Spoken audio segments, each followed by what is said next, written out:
that day was my program training day. I went down and I went into the gym and I racked up the weights and got under the bar. And when I put that bar on my shoulder, there was a little bit of difference. I knew. I was like, I'm not doing this for ego gratification. I'm not doing this so I can look good in a swimsuit. I'm doing this to save my own life. You're listening to Barbell Logic, brought to you by Barbell Logic Online Coaching, where each week we take a systematic walk through strength training and the refining power of voluntary hardship.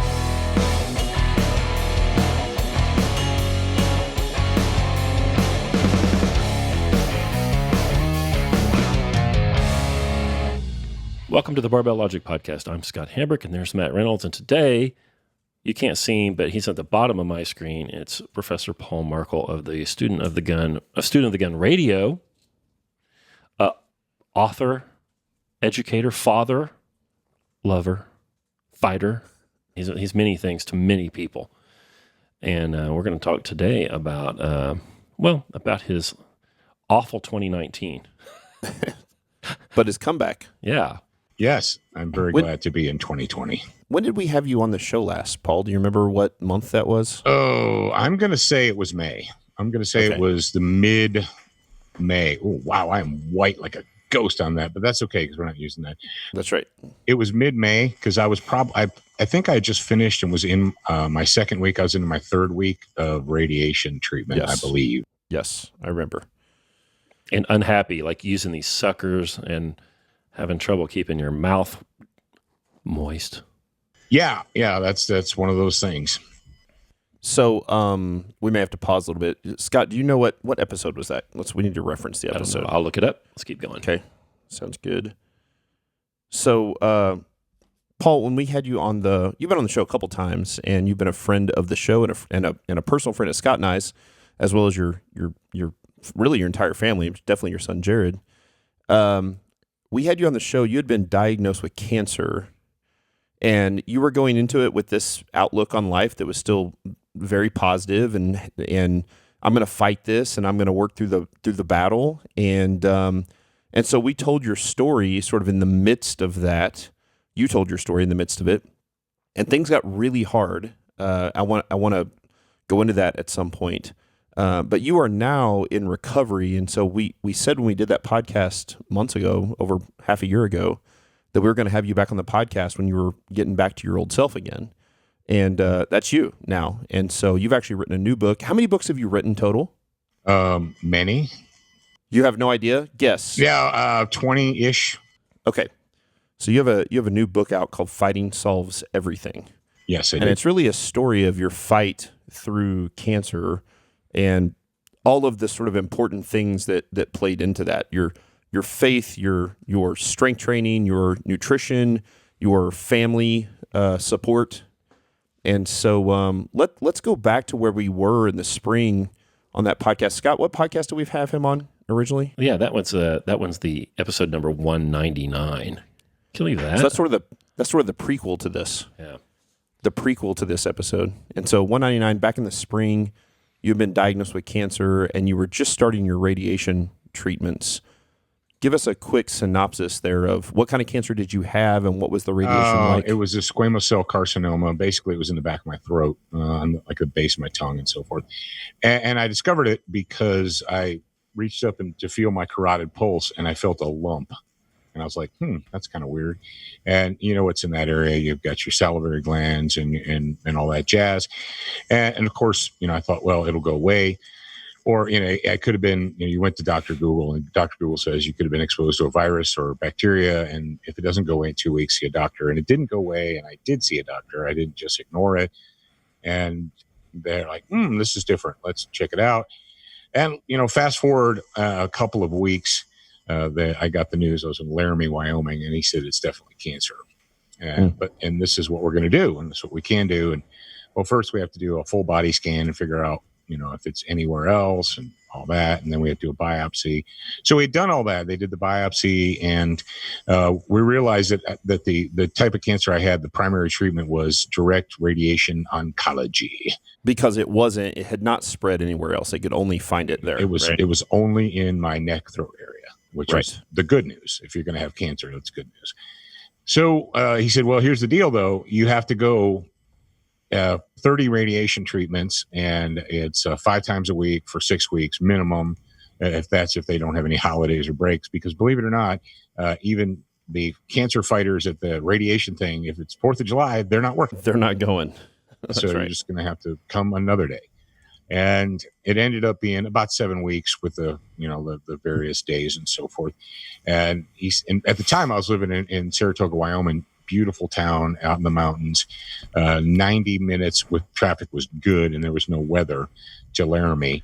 If traffic was bad, God knows how long. So we need to call this the Battle of Saratoga then. Yeah, that was a serious commute. And he said, you're going to have to figure out what you're going to do, because commuting round trip to the hospital 3 hours a day is not going to cut it. And I said, yeah, obviously it's not going to cut it. And I didn't realize how many doctor's visits I was going to have before then. I spent a lot of time at the Huntsman Cancer Research Center here in Salt Lake City. So we ended up in Salt Lake City because that's where Jared lives. And Jared's been here for several years, like 3 years now. And we were able to, he just moved into a house that had an extra bedroom. And we're like, here's the deal. Dad has to have cancer treatment. And his house, fortunately, is like 10 minutes, maybe 15 if traffic is heavy from the hospital. So go team. Favor of God right there. So we basically, in a period of 6 weeks, we packed up an entire house, an entire business, everything we owned, put it in trucks and drove it to Salt Lake City and stuck it in storage so that I could start doing cancer treatment. And and we mentioned this prior to now, but when you go through that, and anybody who's ever had to, there's not just one doctor. There's like this whole battery of doctors and specialists and nutritionists and all these people that you have to talk to and consult with in this. And they're like, you're going to do chemo. And the thing about chemo, they tried to convince me to do chemotherapy. And I did the research on it. And I did the research on the specific chemical that they wanted to put in me. And I discovered that it was horrible. Now, most chemotherapy is horrible. But this chemotherapy that they wanted to give me, full of heavy metal, platinum, which destroys your hearing, and chemotherapy can ruin your kidneys and things like that. And you're like, well, you're kind of a stubborn a-hole. And well, even the chemo doctor, he said, he goes, the type of cancer you have is not curable by chemotherapy, but we still want to give it to you because we think it may give you a 5 to 10% better chance of successfully beating this. And I was like, all right, well, let's talk about 5 to 10%. I'm already strength training, and I had been. I was on the ketogenic diet. I got started on that as soon as I got diagnosed. And at the time I was a relatively young guy. I still am, I guess, comparatively. How old are you? I just turned 52. Okay. I didn't just turn 52. I turned 52 during my treatment. Okay. So I wasn't in bad health. I mean, I was in good health. Pretty strong. And I was pretty strong, a year ago. But right before I got diagnosed, I hit a personal record squat of 375, which I think is pretty good for an old man. Yeah, real good. You tell me. 51-year-old guy. Not super old, but Oh, listen, 375-pound squat is pretty good for anybody. It's pretty good for a young man. Yeah. So, I mean, I was feeling really strong when I hit this. And I think I told you on the first show, the day I got the phone call, the doctor called me and he said, I usually don't like to do this over the phone. He goes, I'd rather do it in person, but you're 90 minutes away. So here's the deal. You have cancer. And that's a hell of a phone call. But that day was my program training day. I was supposed to lift that day. And I did. I went down and I went into the gym and I racked up the weights and got under the bar. And when I put that bar on my shoulder, there was a little bit of a difference. I knew. I was like, I'm not doing this for ego gratification. I'm not doing this so I can look good in a swimsuit. I'm doing this to save my own life. And that's how I approached it the whole time. Yeah, I think that's right. Even for folks that haven't gotten a diagnosis yet. Like, I'm trying to put that stuff in the bank because unless I hit a tree or just, or just die in my sleep, we all get our diagnosis, don't we? Yeah. At some point in time. Yeah. Hopefully later than you did. I want to go back and revisit you mentioned you had gone on the ketogenic diet. You have a good friend, Dr. Dan from SWAT Fuel. Mm-hmm. You called him. You called me. I think you called us on actually, Jared scared the shit out of me. I think I told this story on the previous podcast you run. He was like, call Dad right now. It's an emergency. And I was like, oh God, somebody's dead. You're in the tactical industry. So there's a lot of guns involved with you and everyone in your circle of friends. And so I was like, oh my God, what the hell's happened? And so it was an odd sense of relief to find out that you just had cancer and no one was dead. Yeah, no one was dead. Yeah, but you had told me you had called Dr. Dan and he had suggested that you go on a ketogenic diet. And we're still pretty early in the research on that, but the research looks really good for people who have cancer, that when they stop eating carbohydrates, it seems to slow or even potentially stop the spread of that cancer. Something about cancer cells feed on carbohydrates, we believe, and all this is still really early. I've talked about this on the podcast before. I think Dr. Dom D'Agostino is one of the leading researchers on that, so you can look up some of his stuff, but I think you were kind of the opinion of like, hey, it definitely can't hurt and it might help, so I'm getting off the carbs. Yeah. Is that fair? And you've got a copy of the book. Yep. If you look in the book, there's a study by Dr. Brian Allen and some of his colleagues at the University of Iowa who did a very intensive research study about the effects of the ketogenic diet on patients who are going through chemoradiation. And they found essentially the upshot of the long, because these medical papers are really long, but the upshot is the people who did it and dedicated themselves to the keto did 50% better than the people who didn't. That's worth messing with. Yeah. Yeah. So even if it's correlation and not causation, it's for you, it was like, look, I'm going to do everything I can. That was something that was in your control, I guess really is the easy thing to say, right? Like there are certain things you can control here and there are certain things you can't. And one thing you can control is what you put into your body. And so you chose to not put the chemotherapy into your body, which certainly I'm not a doctor, but if I understand correctly, chemotherapy is a systemic drug. Like it's going to affect all of the cells. Yes. Radiation is acute. They put sort of a cone on you, right? And sort of zapped the area, for lack of a better term, that had the cancer with the radiation, so that your arms and your legs and your torso didn't receive the radiation, but this area in the back of your throat did. And then you decided like, hey, I'm only going to put protein and fat in my body. I'm not going to feed it any carbs. And I remember you texting me or calling me about 2 weeks in, maybe 10 days into that, and be like, the workouts are hard. I was like, yeah, you don't have any carbs. Right. So it's, so like I don't even think you had started the radiation yet. And the only major thing you had changed was that you weren't eating carbohydrates. And you're like, dude, the workouts are really hard. And I was like, yeah, they're really hard. You're going to have to back off your volume. You're just going to have to do the best you can to maintain. But you stayed with it and you kept training. Yeah, I kept training the whole time. I didn't stop training until they put me in the hospital. Yeah. And because I kind of couldn't. Yeah, so you actually got to a point, and that was actually after we had you on the podcast. When we had you on the podcast, it was still, you were kind of, you remind me of it was like you were like a 22-year-old teacher in public school who was fresh out of college, who was like ambitious and ready to take on the world.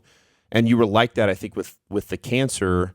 And then I don't want to make this be too Pollyannish. It was, you went through several months where it got really, really hard, right? Where like you lost it. So how much did you weigh when you got diagnosed with cancer? I had an annual man physical. And matter of fact, I just got a message today reminding me it's time to schedule my annual physical. Your man physical. Do they do a man smear during that? Smear. I mean, I had an annual physical, and I was like 248. Okay. Yeah. And they're like, "Oh, you're 248." Let me tell you what, mother lovers, I was 248 and strong. Yeah, you were the strongest you'd ever been in your life. I was demonstrably. Right? I mean, on paper, not notionally, or I feel strong, or I think I'm strong. No, like factually, I was factually stronger than I ever had been in my life. And I actually texted you the other day. We just passed our 3-year anniversary with you. Yeah, you came out to Jaeger's place. That's right. I was doing some seminars. That's right. I was doing strength seminars for tactical guys. Mm-hmm. And James Jaeger had invited you and Jared out, and you guys came out and trained. And it's always interesting. Like, tactical guys are actually really similar to sports guys, like basketball players or, other like soccer players, people who are like, they're really into the thing and they recognize that strength training will make them better. But tactical guys, my experience, and this isn't you, but it's sort of a bigoted, blanketed statement, is that a lot of tactical guys really like certainly their gear, right? They want like shiny guns and giant mags and cool shit, and like they're into shit first. Mm-hmm. They're into tactical training second, and often like strength training and the sort of mental hardships that sort of like being mentally prepared for the fight is like way down the list. Yeah. And for you and Jaeger and a lot of those guys that are kind of in the same community, that mental toughness thing is way up at the top. And so I remember 3 years ago when we met, you were weak, put you through the seminar, taught you how to do the stuff, but you really took to it right away, and you committed to it and had been training for several years going into the cancer. And when you were diagnosed, you were the strongest probably of your entire life. Yeah, I mean, I was a United States Marine, and I know what it's like to be cardiovascularly in shape. Yeah. And when you met me, I was probably in pretty good cardiovascular shape, but I didn't know how. But like most adult men who've never been trained, you watch others and you mimic them. You go to the gym, or you see things and you think, okay, I'm going to go into the gym and I'm going to go to that rack weight area and I'm going to do what I think I should be doing because I've watched other chimpanzees, mimic that exercise. Right. So that's what I do. You're like a chimp watching somebody eat a sandwich. You just do it yourself. So, that's what most untrained men do. They go into Planet Fatness and they, lift up stuff and they walk around. And, so I understood how to become cardiovascularly strong. I could do several miles on a treadmill or whatever, but I didn't know how to properly squat. I did not know how to, had no idea how to deadlift, other than just watching people.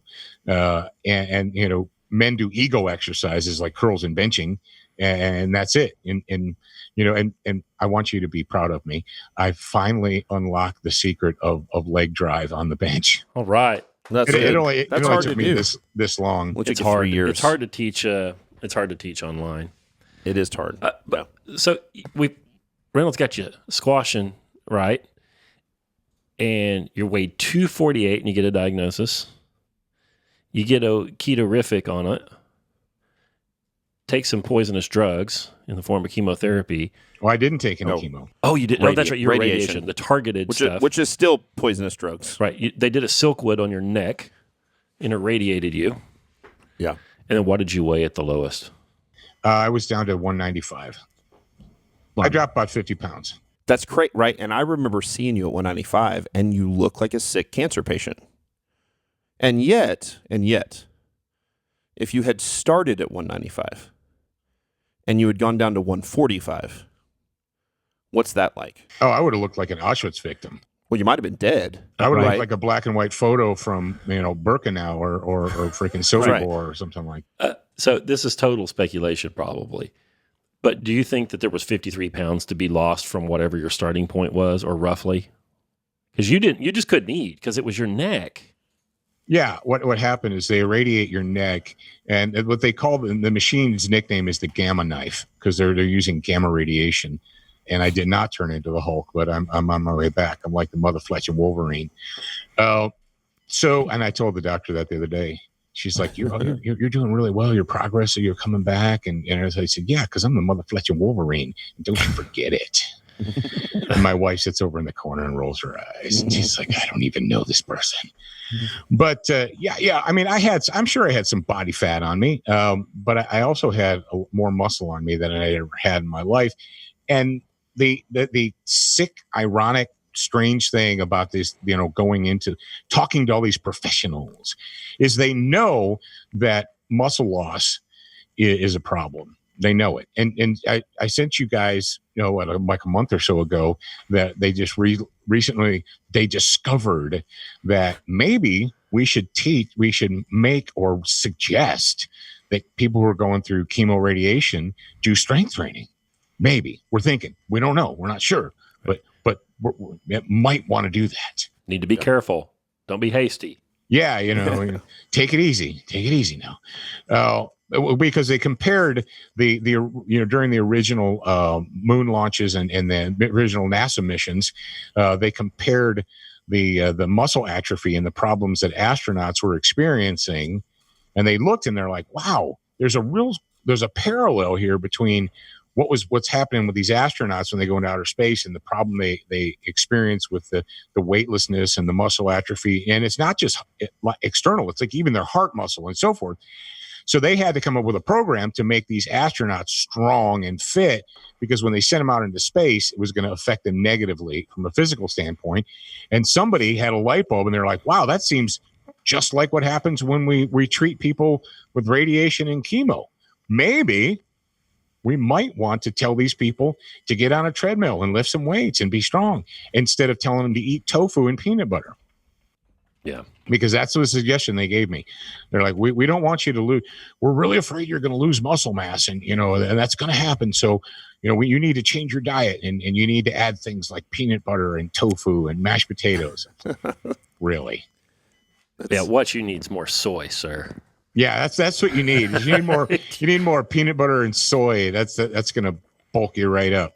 Their solution to helping you maintain, quote, muscle mass is to fatten you up. Yeah. Estrogen and fat. What? So they burn your neck. Yeah. Your esophagus is irritated. Your salivary glands are shut down. You can't salivate, dry mouth, hard to swallow, hard to eat. Pretty much impossible to eat. Yeah. The reason I was in the hospital, they put me in the hospital 1st of June. It was like 2 weeks after I talked to you guys. And because I couldn't swallow anything. I couldn't swallow water. One of the great benefits of that treatment is that it affects your immune system, right? And you end up getting essentially thrush, like babies get. You get thrush in infection. So you've got the pain from the irradiated tissue, which doesn't like that, and so it obviously hurts. And then you get an infection on top of that, which makes it hurt even more. Insult to injury. Yeah, it's insult to injury. We had John Wilson on this show, episode 26, a long time ago, and John Wilson has been dealing with stage 4 cancer for about 5 years now. Yeah, and the one who the doctors can't believe he's still there. Yeah, I listen to this. Yeah, he's just a big, strong guy. And they ramp up his meds from time to time, and he's unable to eat. He's nauseous. He struggles with nutrition, but he weight trains as hard as he can when he can, and he eats when he can, as much as he can. And he's been able to fight this very effectively. And so have you. It's a testament, man. Listen, it's you. You're the one that lifted up the barbells. Yeah, and that's something that I wrote about in the book is, the worst thing you can do, at least in my own opinion, and I'm not an expert on being a cancer patient, although I know more than I did a year ago, is the worst thing you can do is just surrender yourself to the medical industry and say, okay, well, whatever they say to do, right, I'll just do that. Because if I would have done that, if you ask my wife, she'll tell you that I probably wouldn't be here right now. If I would have just surrendered to the medical community and done the standard, what they consider the standard, because all of what I'm talking about, the keto diet and the strength training and so forth, none of that was in their lexicon at all. That's alternative medicine. Yeah, that is like, but what's weird is I left in Wyoming. People are like, oh, Wyoming's a backwards hillbilly.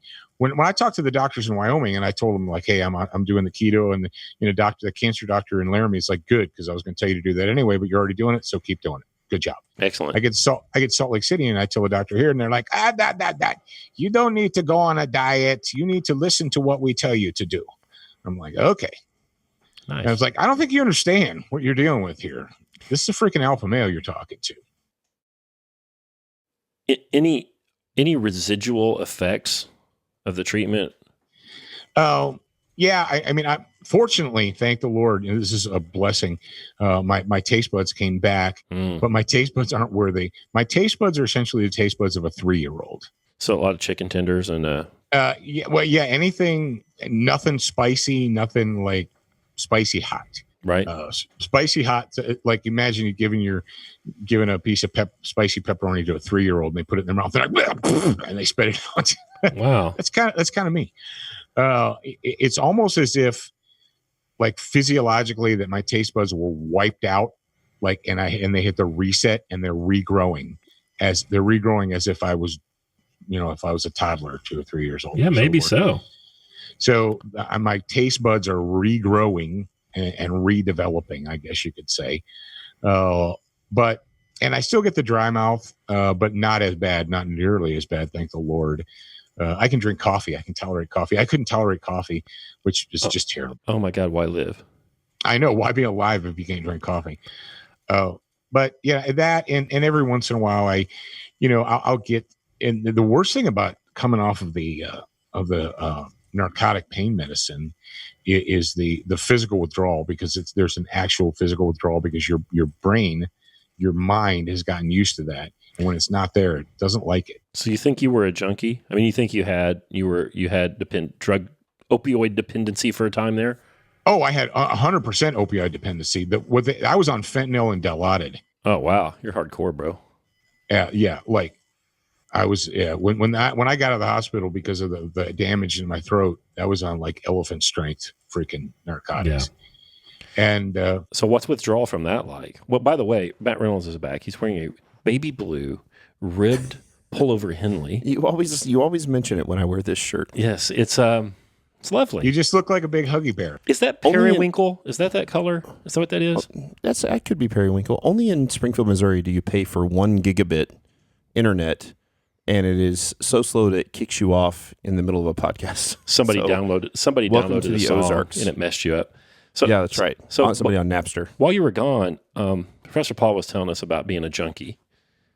Yeah, I heard that. So he was on fentanyl and Dilaudid, Dilaudid is actual hospital heroin. Yeah, that's really what it is. So what's withdrawal from is that like? Yeah, it's got to be insane. Did they wean you off? Yeah. When they do that, even I finished up my 30 radiation treatments, and then there's so much damage that they didn't even bother to do a CT scan for 90 days, because they're like, there's so much damage, we could scan you, but we don't know what's damage and what's cancer or whatever. So you just got to go away. And that's a mother fletcher right there, because they're like, well, we figure we probably got it all, but we don't know. Come back in 3 months. Just go marinate on that for 3 months. Right. So I just marinated on it for 3 months. They literally do no testing. No. No PET scan to even see if because there's no point in us doing a PET scan, because that whole area is inflamed and damaged. Right. But they're not because they're hammering it so hard with radiation, they're not concerned that it's like in your lymph nodes, in your armpits or anything, which is maybe one of the next closest sort of like danger zones, right? Yeah. So they're like, well, just, come back. And we did. I did on September 11th. I had my PET scan, and the doctor said, he goes, oh, well, good news. And he goes, things are looking good. And I said, I don't want to hear things are looking good. I want you to look at me in the face and say, you don't have cancer. Right. And he laughed at me, because doctors apparently aren't used to being talked to by me. And he's like, okay, you don't have cancer. I said, all right, that's what I want to hear. Don't give me any of this doctor jive, this in remission, things are looking good. And things are looking good to you and things are looking good to me are not necessarily the thing looking good. I am looking at, as we speak, Paul, so first off, if you follow Paul Markel, Markel, Paul is spelled like you spell Paul. I am looking at your first workout back post radiation. It's July 15th of 19, and you are squatting the empty bar. Coach Graham has you with a tubo. Yep. Everybody loves that. Because you're a tubo, you got to use a tubo, because otherwise your knees go all over the place. You're benching with an empty bar, and it looks like you're deadlifting 10, so you got 65 pounds on the bar. first workout back, and so you were at a 45-pound squat, a 45-pound bench press, a 65-pound deadlift, and then also a 45-pound press, because I can see it a couple days later here. You do a 45-pound press. What are your weights up to now?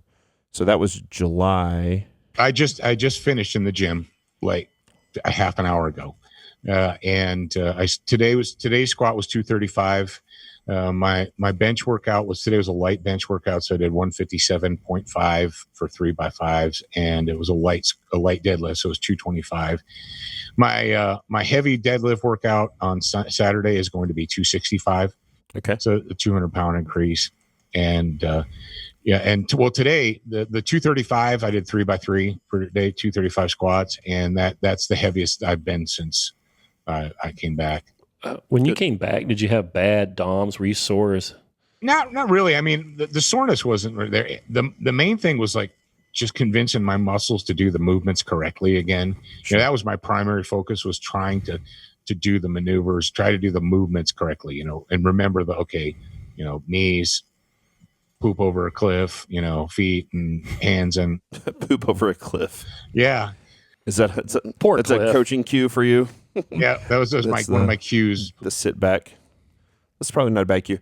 Hambrick, my experience is for soreness is when somebody comes back from, like, obviously this is real bad sickness, and they come back and they go insanely light like Paul did, where he was doing the empty bar, they don't get sore.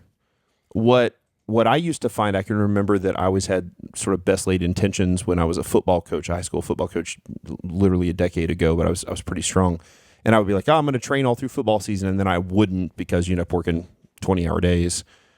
You come back after 2.5 months off, and because it detrains so slowly, I might be able to come back and squat 315 on my first day back. 315 for even one set of 5, it's not let alone good. 3 sets of 5, it will wreck you for a week if you haven't done it for 2.5 months. Yep. But an empty barbell, you were just sort of learning the movement again, and you've just gone back to a basic linear progression again. Yeah, I went through LP a second time. Yeah. And you're doing great. And we have people do LP after vacations, after layoffs, after hip replacement, after all kinds of stuff, but they typically don't experience the weight loss you experience. So this is like a legit one. Like, you got to up your calories. This is like the first time all over again. Yeah, it really is. I'm back to I'm 211. I was going to ask. Okay, nice effort. Okay, so you've put on almost 20 pounds. You look like a different person than you did 18 pounds ago. It's a glorious looking really, man. like you look like a healthy 52-year-old guy. How dare it's amazing how well if you go back and look at his Instagram, Paul, you look like a healthy 44-year-old man. Well, you know what I mean. So you sort of upped your postings really over this. You've chronicled it well. Yeah, well, and that's why I wrote the book, the Fighting Solves Everything book. And where can people find that, Paul Merkel? It's on Amazon. It's really hard to find. There's just this little website. It's a niche website called Amazon.com. Started as a book website. Yeah, and they have still books is there, a book website, and everything else in the world.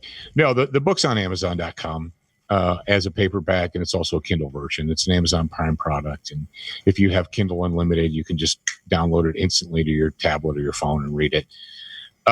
Because I knew a good friend, Jaeger, I had several long conversations on the phone with Jaeger in April.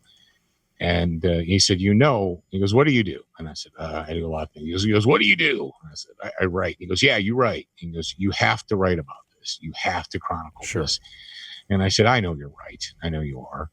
And then the book actually was written in 2 time frames. It was written at the beginning. I started the book when I didn't know how the outcome was going to be.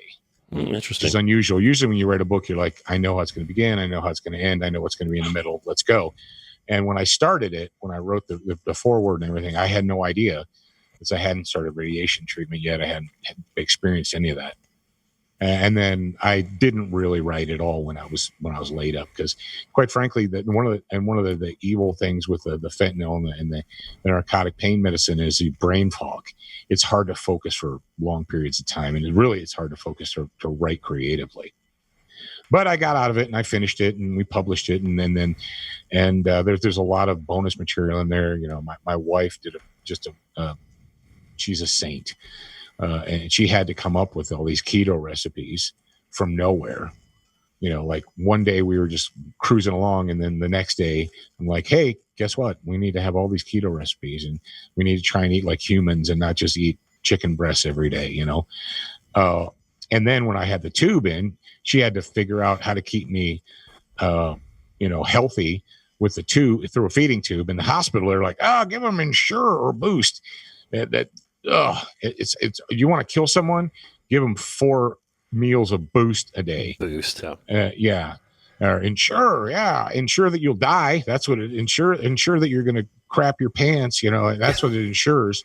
Ensure you're going to have horrible diarrhea. So she had to come up with all these recipes, and she just had to like do it by trial and error. And that's all in the book. Yeah, she's got all these blended recipes, which are really wild, that would make like the most amazing protein shakes.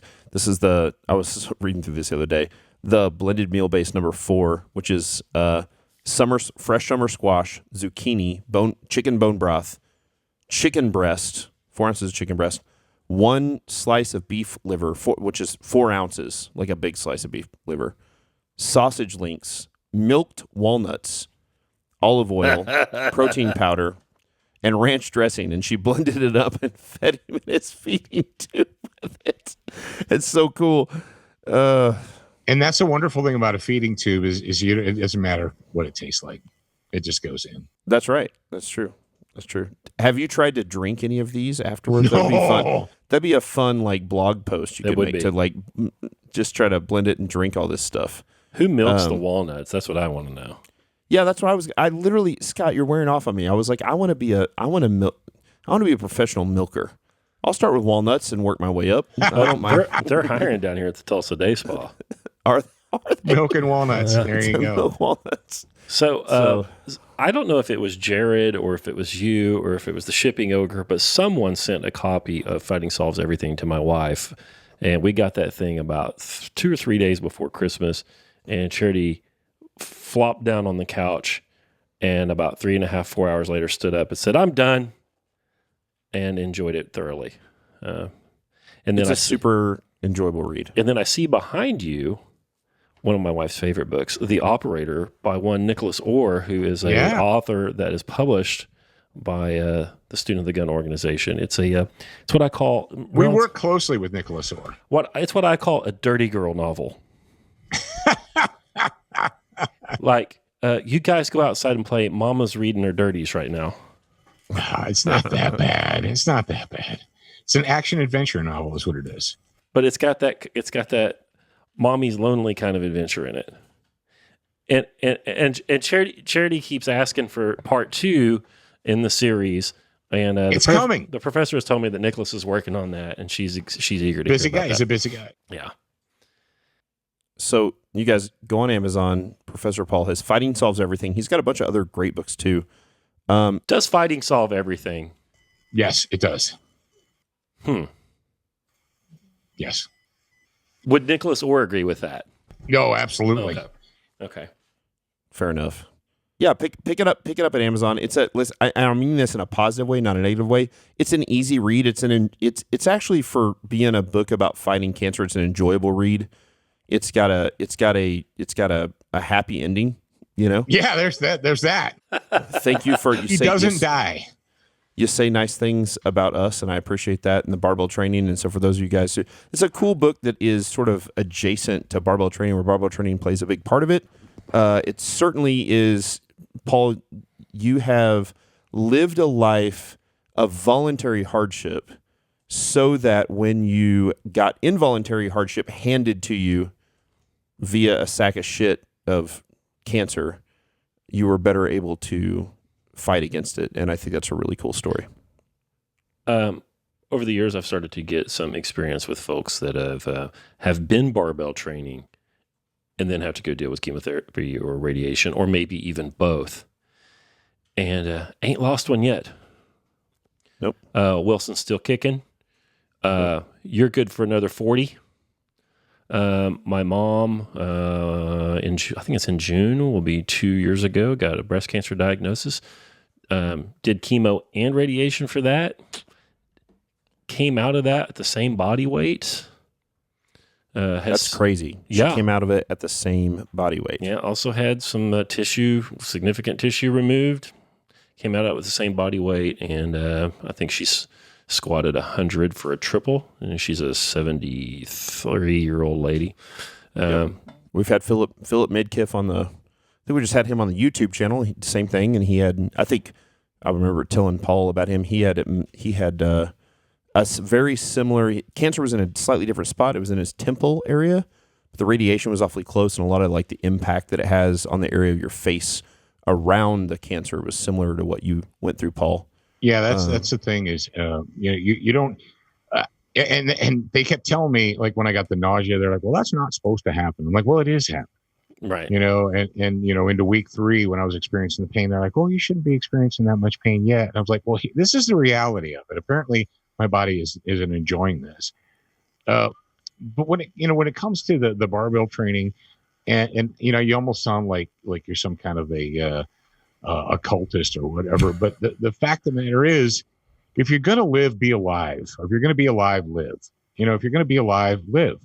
And whether it's cancer or whether it's some other kind of diagnosis or what have you, but one of the hardest things about it, I believe, and I'm sure other people would say the same thing, is the mental weight on you. Mm-hmm. And I had a lot of days in the first couple of weeks where you don't want to have quiet time, because when you have quiet time, that reality just sits on you. The uncertainty is just question mark just sits on you. And something that you can do for yourself, and that's what you're doing. You're doing it for yourself. You're not doing it for anybody else. I'm not, it is to actually train, is to deliberately fight against it, and it's not to surrender to it. And I like I said, I'm not an expert on this by any stretch of the imagination, but I know what my experience was. And if I can offer that experience to others, and we have a pretty vast audience with Student of the Gun, and since my diagnosis and since post treatment and everything, we've got lots of emails and messages and so forth. My dad is going through this, my mom or my uncle or my whatever. What is your suggestion? And I'm like, my suggestion is essentially everything that's in that book. And when it comes to fighting, the main thing that I want to drive home to the audience and everyone else is, fight is an arbitrary word. People say, you get cancer, and everyone loves to say, oh, we're going to fight this. And let's, I need you to be strong. I need you to fight. We're going to fight. Everyone says it. Everyone says, we're going to fight this. We're going to fight this together. You all hold hands and you say, we're going to fight. No one ever tells you how. No one ever says how to fight. Mm-hmm. Everyone throws the word fight around. Right, we're going to fight this. How? We're going to fight this by surrendering to the whims of the medical community. I understand doctors are important. I understand nurses are important. I had some good doctors and good nurses. But the fact of the matter is it's you. It's your body. At the end of the day, they're going to go home. In fact, they're going to take off the 4th of July while you... They're going to take off the 4th of July. Right. They're going to take off, Memorial Day or whatever. They're going home. If you want to fight, it has to be you, and control what you can control. And that's what I did. I examined the situation, and I was like, okay, I'm going to control anything that is within my power to control. I'm going to. And that was, with the ketogenic diet, that was with the training and that, and so forth. I controlled that. I controlled my environment. Did you guys enjoy the, my little story about the hospital gowns? I did. And how I was not going to wear one. Yes. Because that's what dead people wear. Because when you sit around in a hospital gown, you look like a cancer victim. You surrendered. Right. Yeah, you look like a sick person, and somebody probably died in that thing last week anyway, and they sent it to the laundry. I don't want to wear that crap. Yeah. And so I didn't. You wear a suit. So obviously I had to expose my upper chest and everything. I got 3 tattoos across my my chest here, so they could line me up in the gamma machine. But I'm very fortunate. I have a wonderful mother who was a seamstress, and she made me scrub tops out of manly material. I had a U.S. Marine Corps, scrub top. And when I went in there, and I was the only one, and here's the sick and strange thing is I was the only one in that cancer ward that didn't sit around looking like a cancer victim. Yeah. I know I'm doing the knife hand and everything for everybody who can't see on the radio, but if the fact of the matter is, I could control that. If I get cancer, I'm going to borrow your fatigue scrubs, and I'm going to wear a helmet. They're going to have a hard time putting your head in the cage with a helmet on, but maybe you get it somewhere That's else not the cancer I'm going to get. in your butthole or whatever. Right, that's what I want to get. And when you're, and that's the thing, one you want. Me, when you're this age and you say cancer, everyone like goes to your nether regions, Right. like, is it in your butthole or is it in Or your your balls prostate? or Right. no, Which one is it? neither. Your front buns or your back buns? Yeah, and I was like, neither. And I'm like, oh, that's weird. Control what you can control. Fight. You're either going to die of a heart attack, you're going to hit a tree while you're skiing or driving, or you're going to get cancer, you're going to get Alzheimer's. So very few of us get to just die peacefully in our sleep because of old age. So put that muscle mass in the bank because you're going to need it. So go ahead and get started now. Meanwhile, go to studentofthegun.com and you can sign up there. You go to that homepage, there's so much stuff for you to do and have. You can sign up there and get 7 training tips that could save your life. You can get a free ebook. You can read the blog post right in the middle of the page. Reynolds says 3 methods to prevent your son from becoming a pussy. So go to studentofthegun.com, check that stuff out. You can go to Amazon. You can go get Fighting Solves Everything, Professor Pauls' book about his crusade against his cancer last year, and of course Nicholas Orr's book. You get this one for your wife.